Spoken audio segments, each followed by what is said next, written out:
but this is a double. I mean, it's still fine. I have to go to Las Palmas, which is in the same parking lot. So I'm literally like gonna park right there and walk in. And because I did the shop first, this should be ready. Should be ready when I walk in. So it's still not a bad order at all.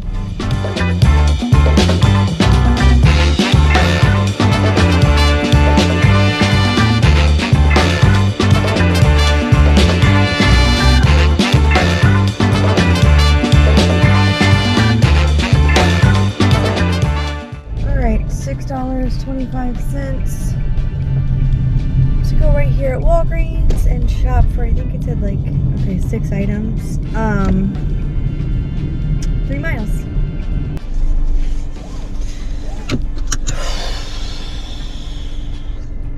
Okay, so I came and sat at Target because there was nothing happening.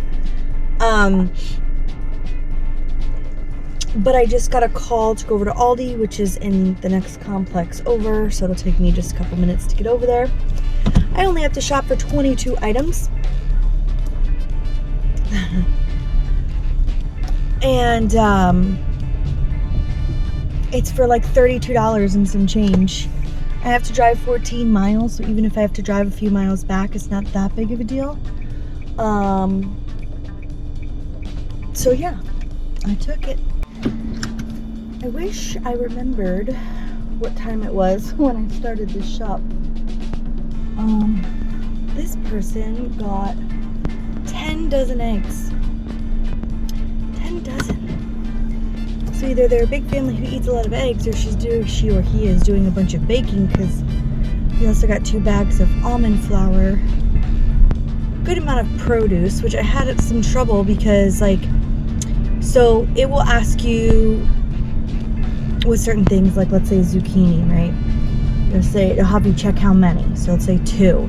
And then it'll go to a box on whether you want to take a photo of it and send it to the customer or skip it. Either way, once you choose one of those things, it automatically should refresh back to the shopping page and act as though that item is complete. It wouldn't do that for like 2 of their items. So I did have to contact customer care, let them know exactly what was going on so that they could notate it on my account, because they said really the only choice we have at this point is to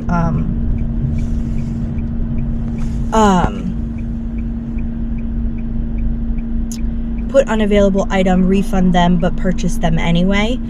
And obviously there needs to be a notation on my account, otherwise it looks like I'm kind of cheating the system. So I did that, and I let them know there was a couple of things that were unavailable. Well, like a salsa that they wanted, there was none left, and they asked me not to substitute it.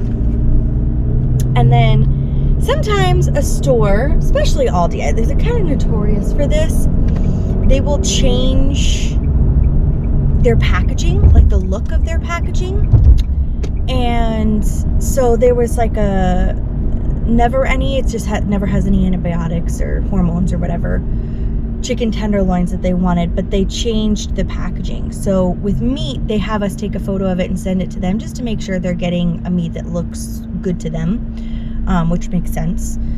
And when I sent him a picture of the chicken, he was like, you know, that's not the right brand, and I asked for tenderloins.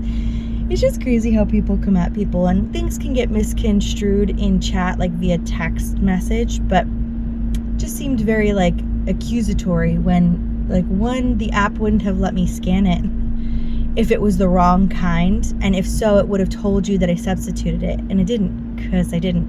So I just took a closer up picture of the packaging and sent that to them and said, I assured you this is the correct one. They just changed the look of the packaging and it's the right kind of chicken. And they were like, oh, I see it now. Okay, well, relax. Like, you don't have to get all mad. Just chill. I got you. But anywho, so I don't think it took me all that long. It's 5:15 right now.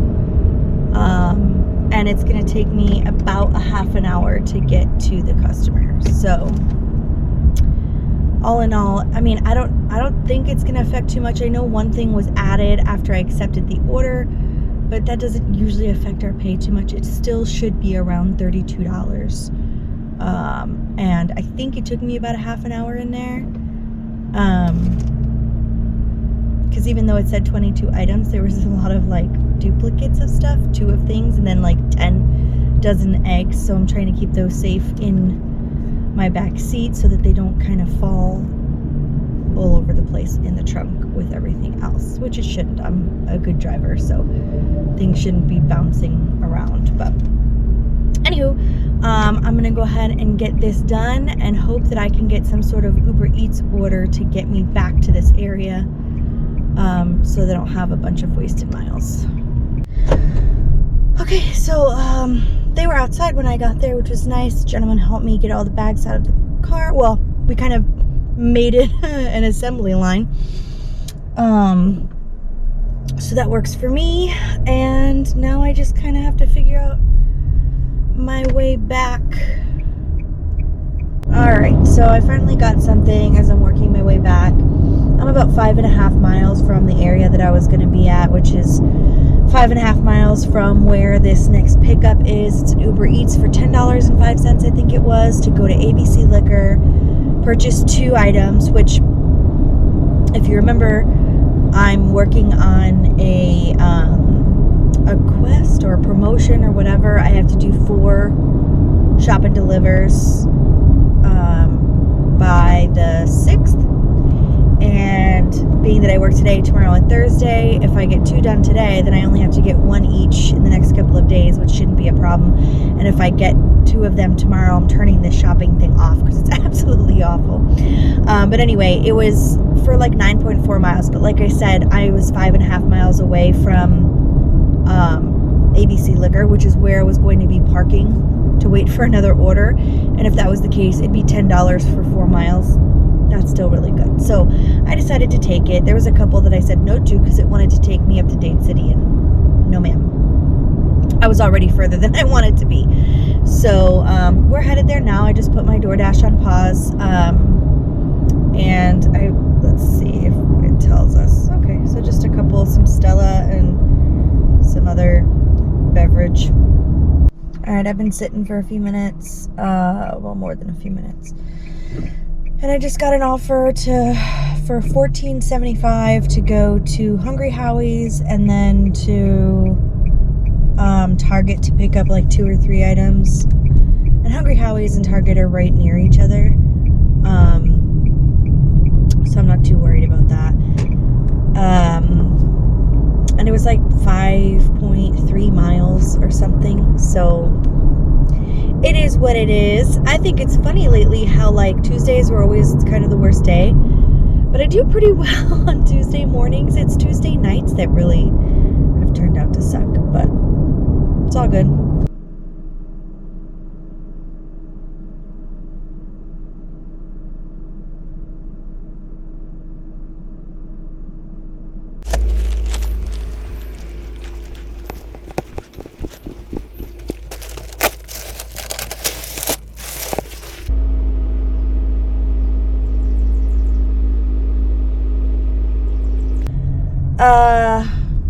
$15.50 to go to Target, shop, I don't know, 9 items, I think it said.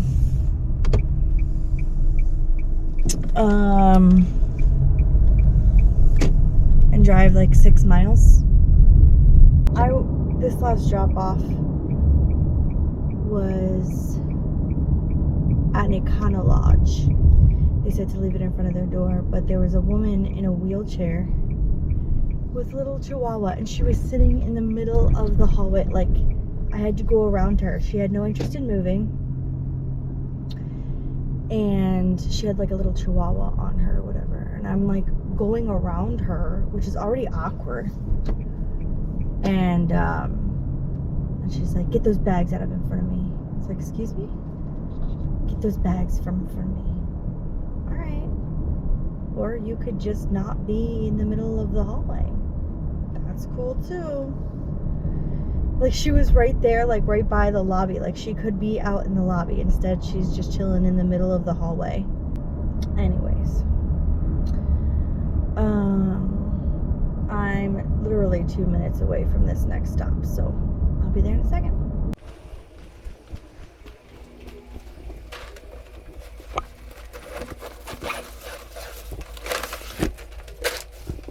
I ended up making $202.32. I broke it up from 10 a.m. until 2:30 p.m. I had made $102.94, coming out to $22.88 per hour. And then I took about a 45-minute break, willingly or unwillingly, and started back up at 3:15 and worked till 8:30, making another $99.38, which gave me $18.93 an hour. I averaged today at $20.75 an hour, so that's not too bad at all. I did about $1.41 a mile, which isn't the greatest, because I did have some calls that I took that I had to do quite a few miles on, but I made some decisions, so that's fine. But anyway, thank you for joining me today. I really appreciate it. Go ahead and give me that thumbs up. Subscribe if you haven't already. If you are subscribed, thank you for following along and continuing to follow along. It does mean the world to me. Go ahead and come in the comments. Like I said earlier, if you got something good to say, if you got something bad to say, it helps, all helps me out in the long run. So, say what you will. Have a good one, guys. Thanks again.